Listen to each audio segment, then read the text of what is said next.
आज की कहानी पोस्ट अपोकलिप्स हॉरर मूवी है, जहाँ पे अर्थ पर वायरस और पोल्यूशन के कारण लगभग एनवायरनमेंट खराब हो चुका था, लेकिन उतना कम नहीं था कि इंसानों की संख्या कम करने के लिए कुछ अजीब से क्रीचर जमीन पर से आकर इंसानों पर हमला करने लगे। कहानी है आर्केडियन, जो हाल ही में रिलीज हुई है। कहानी के लीड रोल में है निकोलस केज, जो अपने 2 बच्चों के साथ इस दुनिया में सरवाइव कर रहे हैं। कहानी में आगे बढ़ने से पहले मुझे मेरे नए मेंबर्स NN56 नानी और मोहम्मद आज़ाद इनका थैंक यू कहना है चैनल के नए मेंबर्स बनने के लिए। Thank you so much. कहानी की शुरुआत में हम पॉल को देखते हैं, जो अपने घर से भागते हुए कहीं जा रहा होता है। हम देखते हैं इस टाउन में कोई भी इंसान नहीं होता और बैकग्राउंड में लाउड बम्बार्डिंग और सायरन की आवाज सुनाई देती है। आसपास का माहौल देख हमें समझ आता है कि अब इंसानों की सोसाइटी एग्जिस्ट नहीं करती। कोई बड़ी सी दुर्घटना हुई है जिसमें काफी सारे लोग मारे गए हैं। अब पॉल वहाँ से भागते हुए एक हाइड आउट में आता है, जहाँ पे उसने अपने 2 बच्चों को छुपा के रखा था और वहीं पे उनकी देखभाल करता था। अब इसी तरह 15 साल बीत जाते हैं। पॉल अपने जुड़वा बच्चे जोसेफ और थॉमस के साथ एक रिमोट फार्म हाउस में रहने लगा था। एक दिन शाम के समय में पॉल बेसब्री से अपने बेटे थॉमस के आने का वेट कर रहा होता है। वही हम जोसेफ को देखते हैं, जो घर के सारे खिड़की और दरवाजे बंद कर रहा होता है। वही थॉमस जंगल से भागते हुए घर की तरफ आता है, जिसे देखकर पॉल उसे काफी डांटता है और कहता है कि तुम बहुत ही ज्यादा लेट हो गए हो, अब रात होने को है। थॉमस माफी मांगता है और दोनों भी घर की ओर भागते हुए आते हैं। अब घर आने के बाद थॉमस घर की आखिरी खिड़की को बंद करता है। फिर पॉल इन दोनों से भी पूछता है कि सारे घर की खिड़की और दरवाजे बंद है या नहीं। दोनों भी हाँ कहते हैं और थोड़े समय में अब डिनर का टाइम हो जाता है। यहाँ पॉल वापस से थॉमस को कहता है कि अगर तुम लेट हुए तो आगे से तुम्हें बॉर्डर के उस पार जाने नहीं दिया जाएगा। तभी थॉमस कहता है मैं मिस्टर रोज की मदद कर रहा था, लेकिन मैं आगे से ध्यान रखूंगा। लेकिन उसकी ये बातें सुन के जोसेफ कहता है कि तुम बहुत ही लापरवाह हो। अब इस बात से दोनों का भी विवाद शुरू हो जाता है, लेकिन पॉल इनके झगड़े को रोक देता है। खैर, अब डिनर के बाद ये सभी लोग रिलैक्स होके बैठे हुए थे कि तभी अचानक से इनका डॉग रोको काफी बेचैन होने लगता है। इसीलिए थॉमस लालटेन लेके नीचे डोर को देखने जाता है, लेकिन तभी अचानक से कोई क्रीचर आकर जोर जोर से चीखने लगता है और दरवाजा तोड़ने की कोशिश करता है। ये देख पॉल वहाँ पे आता है और दोनों भी दरवाजे को रोक के खड़े हो जाते हैं। अब 2-3 बार दरवाजे पे हमला करने के बाद वो सारे वहाँ से चले जाते हैं। अब शांत होने के बाद ये लोग भी ऊपर आते हैं। अब यहाँ पे क्रीचर्स का हमें फुल व्यू दिखाया नहीं गया है। वो क्रीचर्स कैसे दिखते हैं ये मूवी में आगे हमें पता चलेगा। अब अगले दिन हम देखते हैं दरवाजे पर भारी नाखूनों के निशान होते हैं। इसके बाद पॉल अपने दोनों बच्चों की मदद से कुछ लकड़ियां इकट्ठा करता है, लेकिन थॉम वापस से रोज फार्म में जाने की जिद करने लगता है, लेकिन पॉल मना कर देता है। वही हम जेकब को देखते हैं, जो गैराज में बैठकर वापस कुछ ड्रॉ कर रहा होता है। पॉल वहाँ पे आकर उससे बात करने लगता है, तो जेकब बताता है कि मुझे ऐसे छुपकर या डरा हुआ नहीं रहना है। तो पॉल उसे बताता है कि अर्थ से एक्चुअली खतरा अब टल गया है, अब सिर्फ अच्छे दिन ही आएंगे। कुछ लोगों का मानना था कि अर्थ पर काफी पोल्यूशन हुआ है, वायरस फैला है और इन्हीं चीजों को साफ करने के लिए ये क्रीचर जमीन से अचानक से अर्थ की सतह पर आ गए थे। लेकिन अब पोल्यूशन चला गया है, यानी कि ये क्रीचर भी जल्दी ही यहाँ से चले जाएंगे। यहाँ गैराज में हम देखते हैं जेकब ने एक छोटी सी कार बनाई होती है। पॉल उसमें कुछ फिक्स करता है और कार चालू हो जाती है, जिसके बाद तीनों भी घूमने के लिए जाते हैं। अब घर आने के बाद पॉल, थॉमस और जेकब इन दोनों को भी कुछ सामान लेने के लिए भेजता है। इस बात से थॉमस थोड़ा गुस्सा होता है, क्योंकि उसे वापस से फार्म जाना था। खैर, दोनों भी भाई जब रास्ते में होते हैं कि तभी थॉमस उसे कहता है कि मुझे तुम्हारे साथ नहीं आना, मैं फार्म जा रहा हूँ, सनसेट से पहले मुझे यहीं से पिक करना। और फाइनली वो रोज फार्म में पहुंच जाता है। हम देखते हैं ये बहुत ही बड़ी इस्टेट होती है मिस्टर एंड मिसेस रोज इनकी। इनका काफी आलीशान घर होता है और काफी नौकर भी होते हैं काम करने के लिए, और उन्हीं की मदद करने के लिए थॉमस वहां जाता था।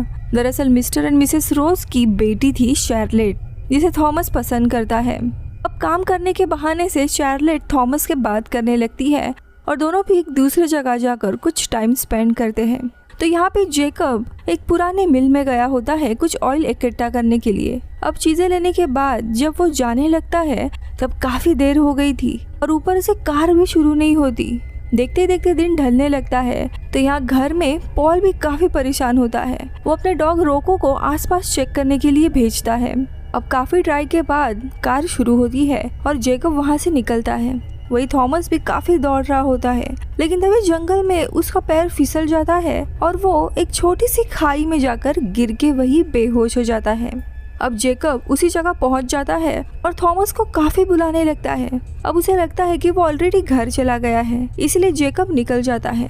अब घर जैसे ही पहुंचता है, पॉल पूछता है कि तुम्हारा भाई कहाँ पे है। तो जेकब कहता है कि वो तो फार्म गया था और मुझे लगा कि वो घर पे पहुंच गया होगा। अब ये सुनने के बाद पॉल पैनिक मोड में जाके पूरा सप्लाई इकट्ठा करने लगता है।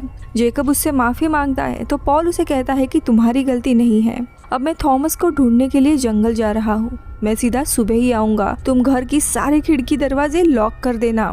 तो यहाँ थॉमस को होश आता है और वो किसी तरह वहाँ पे आग जलाता है। अब इसी दरमियान थॉमस के केव के ऊपर क्रीचर्स आने लगते हैं और वो नीचे हाथ डाल के उसे मारने लगते हैं, जिससे थॉमस काफी डर जाता है और चीखने लगता है। अब थॉमस की आवाज सुनकर पॉल वहाँ पे आ जाता है और ऊपर से उस क्रीचर को मार डालता है, जिसके बाद अंदर आके वो थॉमस की हालत चेक करता है। फिर वो बताता है कि शायद हमें आज रात यहीं पे रुकना होगा और वो केव का एंट्रेंस बंद करने लगता है। तो यहाँ घर में देखते हैं सारे डोर्स को लॉक करने के बजाय जेकब ने उन्हें खुला ही छोड़ दिया था ताकि वो किसी क्रीचर को जिंदा पकड़ सके, क्योंकि उसे उनके ऊपर रिसर्च करनी थी। वो सोने का नाटक कर रहा होता है, तभी एक क्रीचर धीरे से रूम में आता है और अपना हाथ बाहर करके एक नाखून बड़ा करने लगता है। ये देख वो तो चला जाता है, लेकिन उसके बाद दरवाजे से एक दूसरा बड़ा क्रीचर आता है और वो जेकब पर हमला करने वाला होता है कि तभी जेकब रस्सी खींचता है और क्रीचर को केज में ट्रैप करता है। अब क्रीचर का फुल व्यू हमें आगे देखने मिलेगा। तो यहाँ केव के पास काफी सारे क्रीचर्स आ गए होते हैं, इसलिए थॉमस केव को पूरा ब्लॉक करता है। लेकिन ये दरअसल एक ट्रैप होता है कि अब वो क्रीचर जमीन के नीचे से ऊपर आने लगते हैं। ये देख थॉमस पैनिक होने लगता है, लेकिन पॉल उसे पीछे जाने के लिए कहता है और जहाँ से ये क्रीचर आने वाले थे उसी जगह पर एक बॉम्ब का धमाका करता है, जिसके कारण नीचे के सारे क्रीचर मारे जाते हैं। लेकिन इसमें पॉल बहुत ही ज्यादा इंजर्ड हो जाता है। अब सुबह होने पर जेकब कार लेके जंगल की ओर इन्हें ढूंढने के लिए जाता है। वही गुफा के पास इनका डॉग रोको दिखाई देता है, जिसके बाद ये दोनों भी पॉल को कैसे तैसे गाड़ी में बिठाकर घर लेके आते हैं। पॉल अभी भी बेहोश है। घर लाने पर उन्हें समझ नहीं आ रहा था कि अब करना क्या है। इसी दरमियान थॉमस की नजर केव पर जाती है और वो उसे खोलने की जिद करता है, लेकिन जेकब उसे मना कर देता है।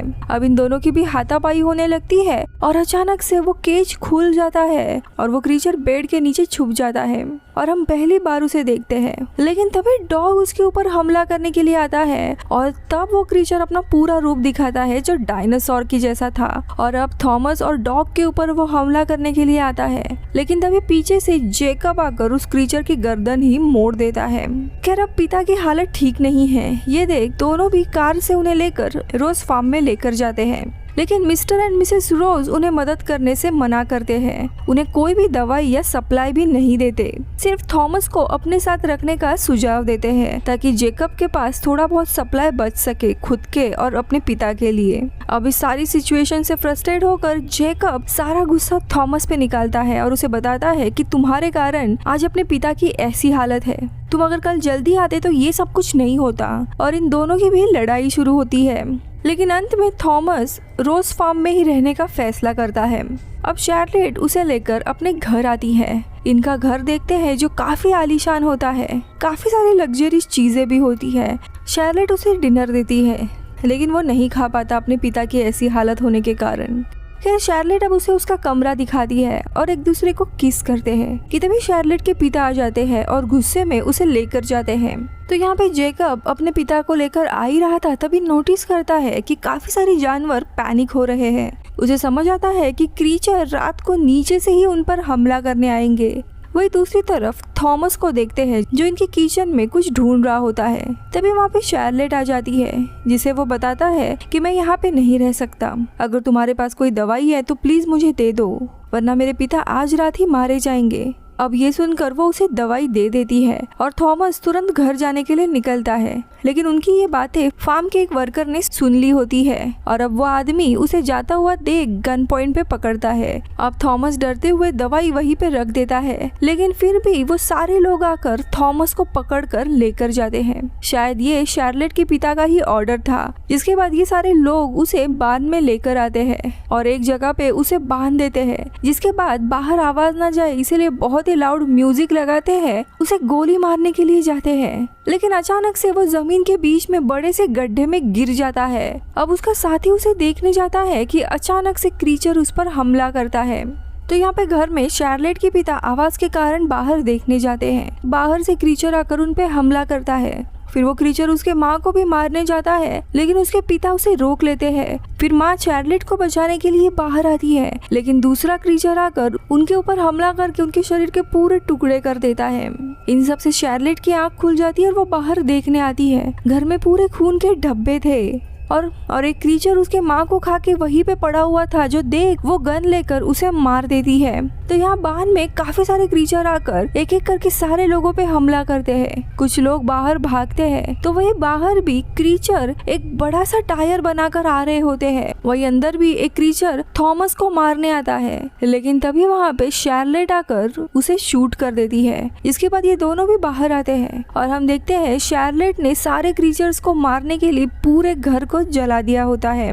दोनों भी अब भागते हुए थॉमस के घर आते हैं और जेकब को सारा किस्सा बताते हैं। अब इसी दरम्यान इनके पिता को भी होश आता है और वो उन्हें थॉमस ने लाई हुई दवाई देते हैं। अब जेकब उन्हें बताता है कि क्रीचर अब जमीन के नीचे से उन पर हमला करने वाले हैं। तो पॉल बताता है कि अब उन्हें लड़ना है, छुपना नहीं। जिसके बाद ये तीनों प्लान के अनुसार गराज आकर तेल के बड़े बड़े कैन घर लेकर आते हैं और घर के बीचों बीच में रखकर एक ट्रैप सेटअप करने लगते हैं। लेकिन तभी घर के बीच में से सारा सामान गिरने लगता है और नीचे से क्रीचर आते हैं। ये देख तीनों भी छुप जाते हैं। अब एक क्रीचर पीछे से आके थॉमस को दबोच लेता है, लेकिन थॉमस उसे मारता है। वही दूसरा क्रीचर कैंची जैसे अपने मुंह से अटैक करने लगता है। तभी शार्लेट उसे शूट कर देती है। जेकब अब पूरे ऑयल के कैंस को बीच में रखकर एक रस्सी को जलाता है, जो काफी लंबी थी और कुछ ही मिनटों में वहाँ पे धमाका होने वाला था, इसीलिए ये लोग छुपने जाते हैं। इनका प्लान होता है कि क्रीचर को घर के अंदर लेकर घर में एक ब्लास्ट करेंगे और वो चारों एक दूसरे कमरे में एक बड़े से बॉक्स के अंदर छुप जाएंगे। लेकिन क्रीचर को रोकना काफी मुश्किल हो रहा था। लेकिन तभी पॉल बड़ी ही मुश्किल से बाहर आता है और इन क्रीचर्स को मारने लगता है। तब तक ये लोग उस बॉक्स को सेटअप करते हैं। वही पॉल के सामने अब काफी सारे क्रीचर्स आ गए होते हैं और एक एक करके वो हमला करते हैं, लेकिन उन्हें मारते हुए वो मेन डोर को बंद कर देता है। फिर बच्चे पॉल को भी उस सेफ रूम में बुलाने लगते हैं, लेकिन पॉल उन बच्चों का रूम लॉक कर देता है और वो खुद ही बाहर रुक जाता है, क्योंकि उसे पता होता है कि अगर क्रीचर से वो लोग बच भी गए तो उसका शरीर अब साथ देने वाला नहीं है। जेकब अपने पिता को बुलाने लगता है, लेकिन वो नहीं आते। अब ना चाहते हुए भी तीनों भी बॉक्स में छुप जाते हैं। वही पॉल का दरवाजा तोड़कर क्रीचर उस पे हमला करने ही आते हैं कि तभी वहाँ पर बहुत ही बड़ा ब्लास्ट हो जाता है। सारे क्रीचर मारे जाते हैं और ये जिस बॉक्स में होते हैं वहाँ पर भी आग की कुछ लपटें आने लगती है, लेकिन इन्हें ज्यादा चोट नहीं आती। कुछ समय के बाद सब कुछ शांत हो जाता है और ये अपने पिता को देखने के लिए जाते हैं, लेकिन उनके पिता जिंदा नहीं है। लेकिन तभी घर का सारा सामान तोड़कर कुछ क्रीचर वापस बाहर आते हैं। ये देखकर ये लोग कार से भागने लगते हैं, लेकिन ये क्रीचर जो आग में जल रहे थे वो एक बड़ा सा टावर बनाकर इनके पीछे लगते हैं। लेकिन जाते हुए शार्लेट उन्हीं में से कुछ क्रीचर को मार गिराती है और वहीं पर सारे गिर जाते हैं। इसके बाद अब तीनों भी सेफ हैं। अब अगले दिन ये लोग 3 ग्रेव बनाते हैं अपने पेरेंट्स के लिए और उन्हें गुड बाय कहकर एक दूसरे गांव जाने के लिए निकलते हैं, जहां पर ये लोग रह सकते हैं। थॉमस और जेकब भी अपने रिलेशन को सुधारते हैं और यहीं पर ये कहानी खत्म होती है। मैं मिलती हूँ अगले वीडियो में, तब तक के लिए बाय बाय।